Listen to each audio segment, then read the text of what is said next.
तो आपकी कक्षा कौन सी है? कक्षा है आपकी 8। विषय क्या है आपका? विषय है आपका हिंदी। क्या है विषय? हिंदी। और हिंदी में पाठ कौन सा है आपका बेटा? पाठ है 16। नाम क्या है पाठ का? सोना। और इसका लेखक कौन है बेटा? लेखिका। लेखिका कौन है? महादेवी वर्मा। महादेवी वर्मा। महादेवी वर्मा कौन है इसकी लेखिका? महादेवी वर्मा। तो इसमें हम किसकी कहानी पढ़ेंगे? सोना की कहानी पढ़ेंगे। किसकी कहानी पढ़ेंगे? सोना की कहानी। सोना, सोना एक किसका नाम है? हिरनी का नाम। सोना किसका नाम है बेटा? हिरनी का नाम। तो हिरनी एक महादेवी वर्मा ने पाली थी, तो उसके बारे में पाठ है तो पढ़ेंगे। प्रस्तुत रेखा चित्र मेरा परिवार से लिया गया है। इन्होंने एक किताब लिखी थी मेरा परिवार। कौन सी किताब लिखी थी बेटा? मेरा परिवार। कौन सी किताब? किताब लिखी थी मेरा परिवार। उसी से क्या किया गया है बेटा? ये पाठ लिया गया है। तो मेरा परिवार से लिया गया है। इसमें लेखिका ने एक हिरनी के बच्चे का बड़ा मार्मिक शब्द चित्र खींचा है। लेखिका ने क्या किया? एक हिरनी के बच्चे का, हिरनी के किसके? हिरनी के बच्चे का एक क्या खींचा है? रेखा चित्र। ये पाठ कैसा है सोना? ये है रेखा चित्र है। क्या है ये सोना पाठ? रेखा चित्र। रेखा चित्र पाठ है। इसमें आप पढ़ेंगे। मैं जो ब्लैक बोर्ड पर लिखूंगा वो सब आप लोग किस पर नोट करेंगे? कॉपी पे। तो जो इम्पोर्टेंट चीज होगी, जो मुझे लग रही होगी कि इम्पोर्टेंट चीज है, वो मैं क्या करूंगा? कॉपी पे लिख दूंगा। प्रस्तुत परिवार रेखा चित्र मेरा परिवार से लिया गया है। इसमें लेखिका ने एक हिरनी के बच्चे का बड़ा मार्मिक शब्द चित्र खींचा है। मार्मिक क्या होता है बेटा? मार्मिक होता है, मार्मिक ये होता है जो मन को छू जाए। क्या किसको छू जाए? मन को छू जाए, जिससे भावनाएं उद्वेलित हो जाएं। कितने क्या हो जाए? भावनाएं उद्वेलित हो जाएं। ऐसे देखेंगे। सोना की आज अचानक स्मृति हो आने का कारण है मेरे परिचित स्वर्गीय डॉक्टर धीरेन्द्र नाथ बसु। डॉक्टर कौन से? धीरेन्द्र नाथ बसु की पौत्री सुस्मिता ने लिखा है। क्या लिखा है उसने? गत वर्ष अपने पड़ोसी से मुझे एक हिरन मिला था। गत यानी, गत क्या होता है? गत माने होता है बेटा पिछला। गत माने क्या होता है बेटा? पिछला। तो गत वर्ष कौन सा हो गया? पिछला वर्ष। क्या मिला था? उनकी बच्ची से क्या मिला था? अपने पड़ोसी से मुझे एक हिरन मिला था। बीते कुछ महीनों से हम उससे बहुत स्नेह करने लगे हैं, परंतु अब मैं अनुभव करती हूँ कि सघन जंगल में संबद्ध रहने के कारण तथा अब बड़े हो जाने के कारण उसे घूमने के लिए अधिक विस्तृत स्थान चाहिए। क्या चाहिए उसे? अब विस्तृत माने क्या होता है? बड़ा। विस्तृत माने क्या होता है बेटा? बड़ा। तो मैं यहाँ पे क्या लिखवा रहा हूँ? शब्द अर्थ बताता जा रहा हूँ तुम्हारा। विस्तृत। विस्तृत माने क्या होता है बेटा? बड़ा। तो वो कह रही है कि पहले तो हिरनी का बच्चा छोटा था, अब क्या हो गया है? वो हिरनी का बच्चा बड़ा हो गया है, विस्तृत हो गया है, बड़ा हो गया है। तो उसके लिए क्या चाहिए? एक विस्तृत स्थान चाहिए, यानी बड़ा खेलने कूदने का स्थान चाहिए। क्या कृपा करके आप उसे स्वीकार करेंगी? सचमुच में आपकी बहुत आभारी रहूंगी, क्योंकि आप जानती हैं मैं उसे ऐसे व्यक्ति को नहीं देना चाहती जो उससे बुरा व्यवहार करे। मेरा विश्वास है आपके यहाँ उसकी भली भांति देखभाल हो सकेगी। कई वर्ष पूर्व मैंने निश्चय किया था कि अब हिरण नहीं पालूंगी, परंतु आज उस नियम को भंग किए बिना इस कोमल प्राण जीवा की रक्षा संभव नहीं है। महादेवी वर्मा कहती हैं कि मैंने बहुत दिन पहले निर्णय कर लिया था कि मैं हिरण को पालूंगी नहीं, लेकिन अगर इसकी जान बचानी है, किसकी? हिरनी की, जो बच्चा था उसकी जान बचानी है सोना की, तो मुझे अपने वचन को भंग करना पड़ेगा। क्या करना पड़ेगा? वचन को भंग करना पड़ेगा। सोना इसी प्रकार अचानक आई थी, परंतु वह अब तक अपनी शैशवावस्था भी पार नहीं कर सकी थी। सुनहरे रंग की रेशमी लच्छों की गांठ के समान उसका कोमल लघु शरीर था, छोटा सा मुंह और बड़ी बड़ी पानीदार आंखें। तो दाएं तो छोटा सा तो उसका मुंह था और बड़ी बड़ी कैसी आंखें थी? पानीदार आंखें थी। कैसी आंखें थी? पानीदार। देखती तो लगता था कि अभी छलक पड़ेंगी। लंबे कान, पतली सुडौल टांगे, जिन्हें देखते ही उसमें प्रसुप्त गति की बिजली की लहर देखने वालों की आंखें में कौंध जाती थी। सब उसके प्रसुप्त, इसमें एक नया शब्द हमें क्या मिला बेटा? प्रसुप्त मिला। प्रसुप्त माने क्या होता है? प्रसुप्त माने क्या होता है बेटा? प्रसुप्त क्या होता है बेटा? ये प्रसुप्त। प्रसुप्त माने सोया हुआ, यानी सोई हुई अवस्था में, सोया हुआ। देखते ही उसमें प्रसुप्त गति की बिजली की लहर देखने वालों की आंखों में कौंध जाती थी। सब उसके सरल शिशु रूप से इतने प्रभावित हुए थे कि किसी चंपक वर्णा रूपसी के उपयुक्त सोना सुवर्णा स्वर्णलेखा आदि नाम उसका परिचय बन गए। उसका नाम कौन कौन से हो गए? सोना, सुवर्णा, स्वर्णलेखा आदि नाम देने हो गए। परंतु उस बेचारे हरिण शावक की कथा तो मिट्टी की ऐसी व्यथा कथा है जिसे मनुष्य की निष्ठुरता घटती है। बेचारी सोना भी मनुष्य की इसी निष्ठुर मनोरंजन प्रियता के कारण अपने अरण्य परिवेश और स्वजाति से दूर मानव समाज में आ पड़ी थी। स्वजाति माने क्या होती है बेटा? अपनी जाति। स्वजाति माने क्या होता है बेटा? अपनी जाति। तो ये भी लिख लेंगे। स्वजाति माने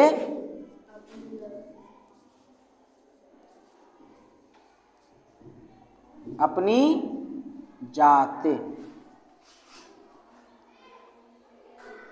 प्रशांत वनस्थली में जब अलस भाव से रोमंथन करता हुआ बैठा मृग समूह शिकारियों के आहट से चौंक कर भागा, तब सोना की मां सदैव प्रसूता होने के कारण भागने में असमर्थ रही।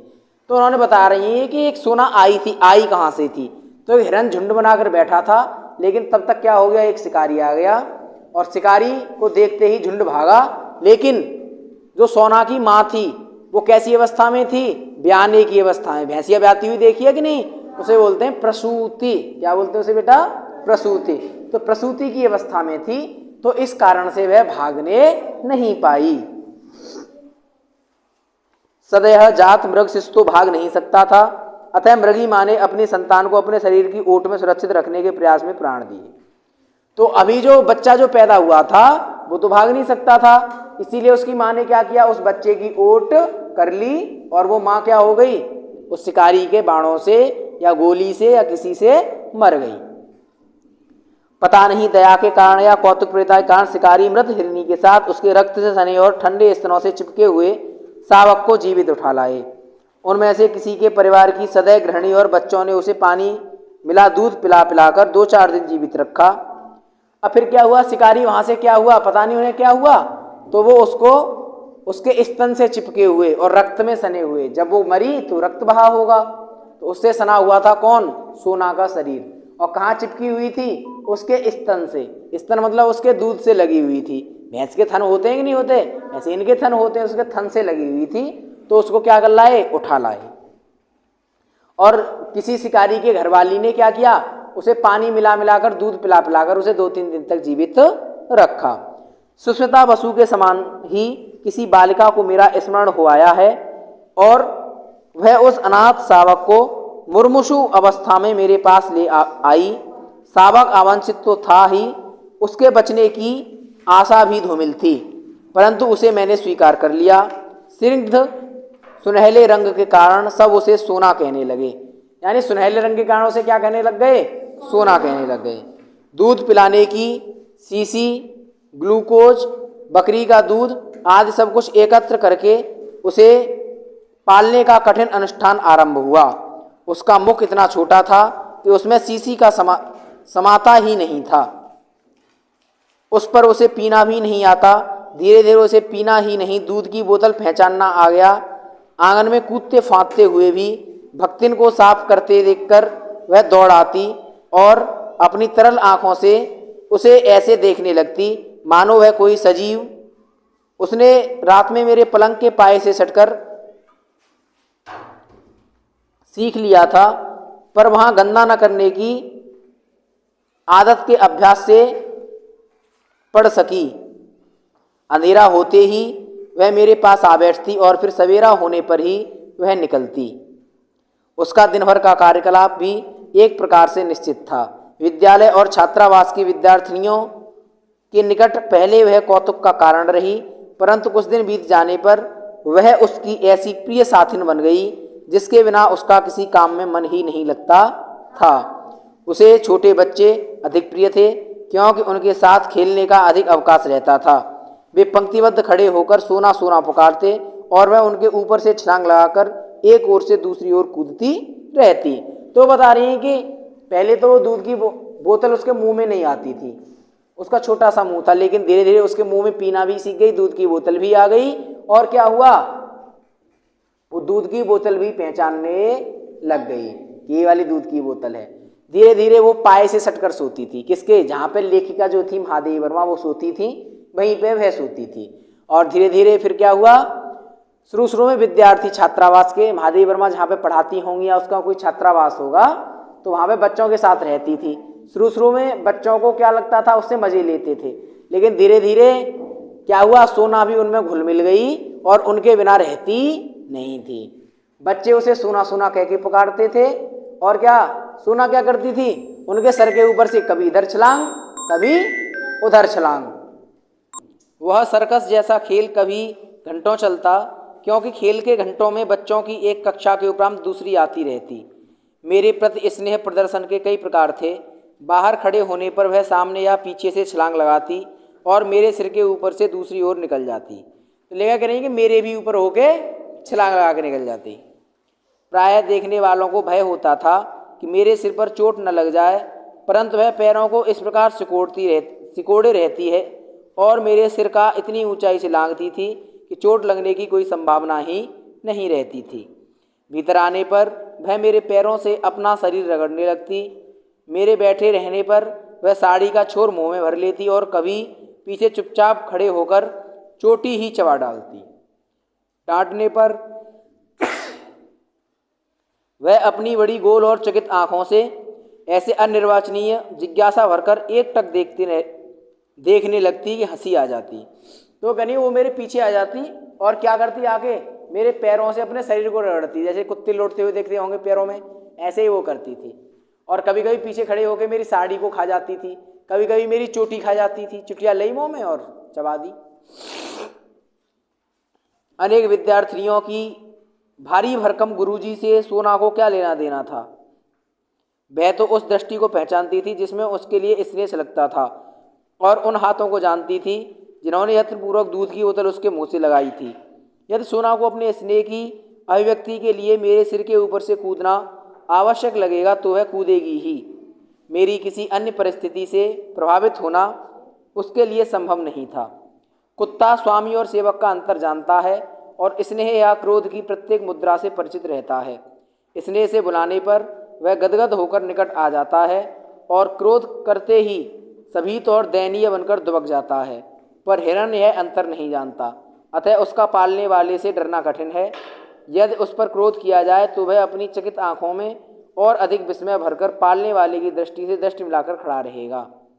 तो ये कह रही है कि कुत्ता हो तो वो तो पहचान जाता है कि जो वो मारेंगे डांटेंगे, लेकिन हिरण ऐसा नहीं कर पाता। अगर उसकी तरफ आंखें निकालोगे तो वो भी अपनी आंखें निकालकर हमें ही देखता रहेगा, मानो पूछता हो क्या यह उचित है। वह केवल स्नेह पहचानता है जिसकी स्वीकृति बताने के लिए उसकी विशेष चेष्टाएं हैं। मेरी बिल्ली गोधूली, उनकी बिल्ली का क्या नाम था, गोधूली था। कुत्ते हेमंत बसंत, कुत्ते का क्या नाम था, हेमंत और बसंत। कुतिया का नाम था फ्लोरा।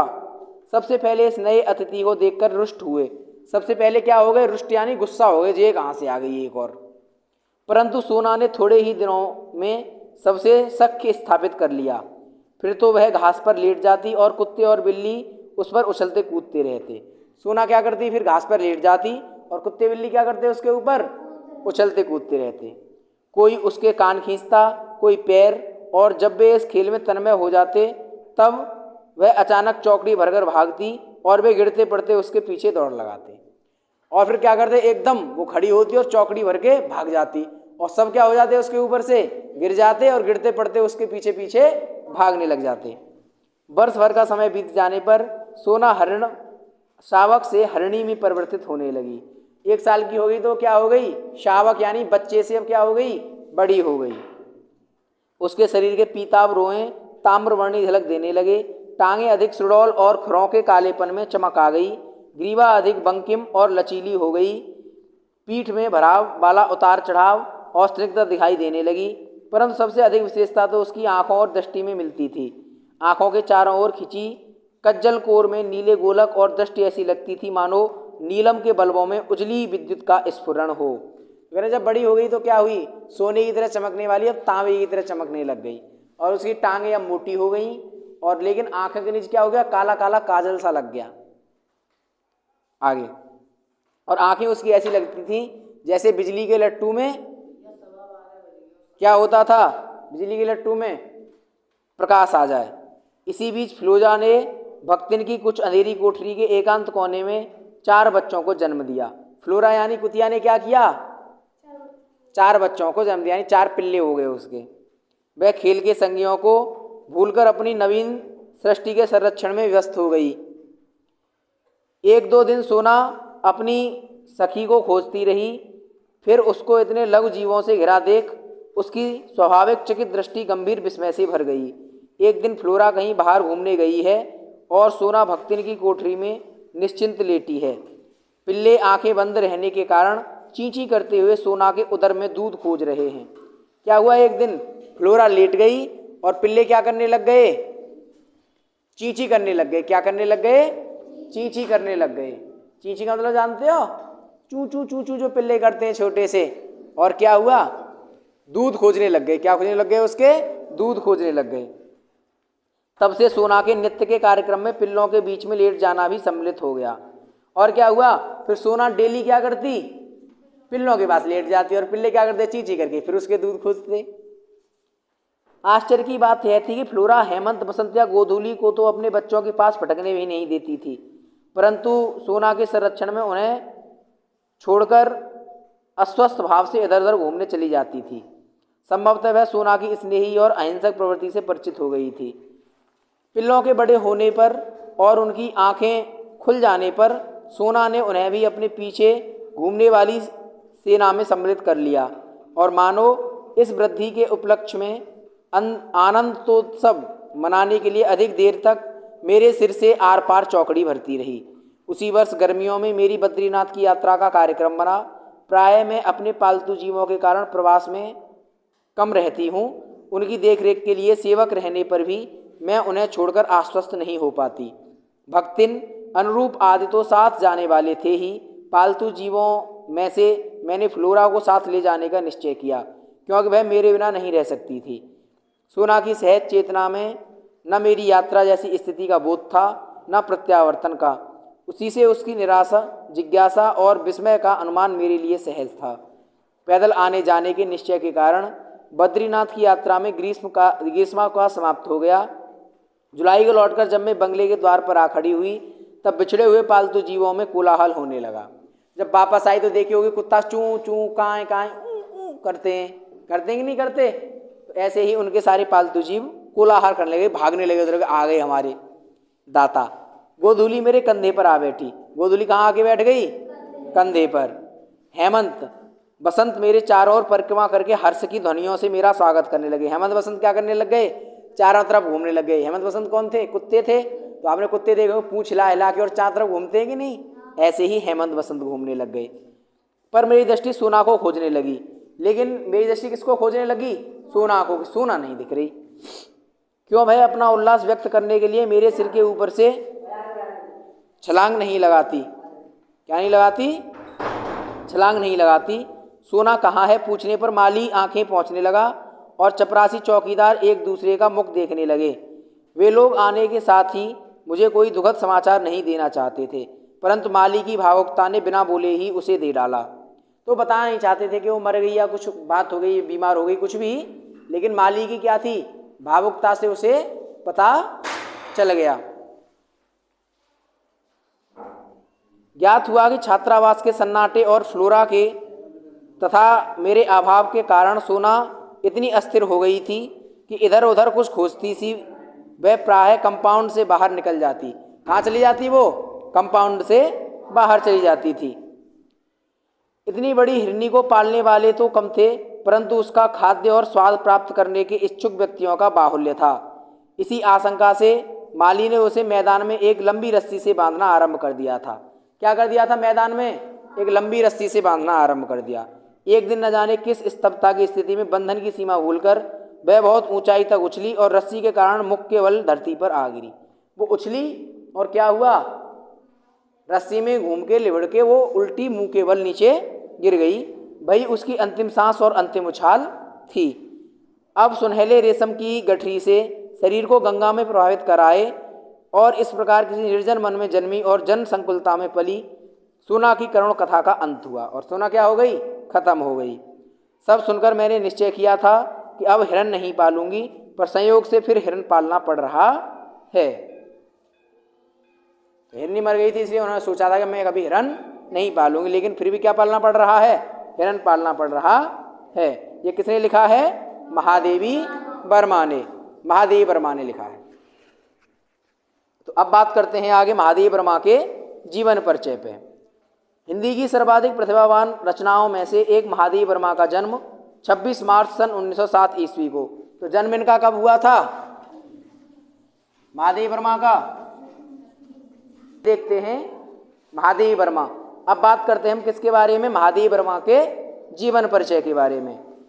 तो हिंदी की सर्वाधिक प्रतिभावान रचनाओं में से एक महादेवी वर्मा का जन्म 26 मार्च 1907 ईस्वी को। तो जन्म इनका कब हुआ था? जन्म 26 मार्च 1907 ईस्वी को। कितनी ईस्वी को हुआ था? 1907 ईस्वी को। कितनी ईस्वी को हुआ? 1907 ईस्वी को फर्रुखाबाद में हुआ था। तो कहाँ पे हुआ था? स्थान कौन सा था बेटा? फर्रुखाबाद।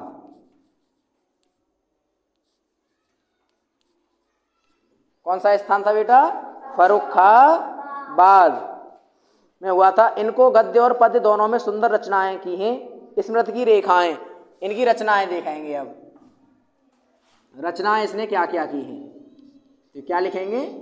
रचनाएं। रचनाएं इन्होंने क्या की हैं? रचनाएं सबसे पहले लिखेंगे स्मृति की रेखाएं, अतीत के चलचित्र। तो पहली की है स्मृति की रेखाएं। और फिर क्या किया है? अतीत के चलचित्र। अगली कौन सी है बेटा? पथ के साथी। अगली है बेटा पथ के साथी। अगली कौन सी रचना है? मेरा परिवार। तो ये जो कहानी ली गई है वो किससे ली गई है बेटा? मेरा परिवार किताब से। मैंने लिखी तो है यहाँ लिखी थी शायद।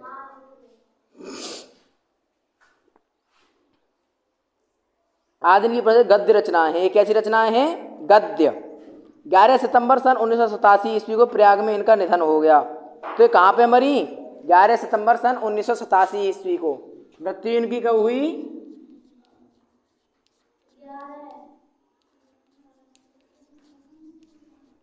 11 सितंबर सन 1987 ईस्वी को प्रयाग में। कौन सी जगह पे? प्रयाग में हुई। ये है 1988 में पद्म विभूषण की उपाधि से सम्मानित किया गया। और 1988 में इन्हें क्या मिला बेटा? तो यहाँ लिखेंगे सम्मान। क्या लिखेंगे? सम्मान।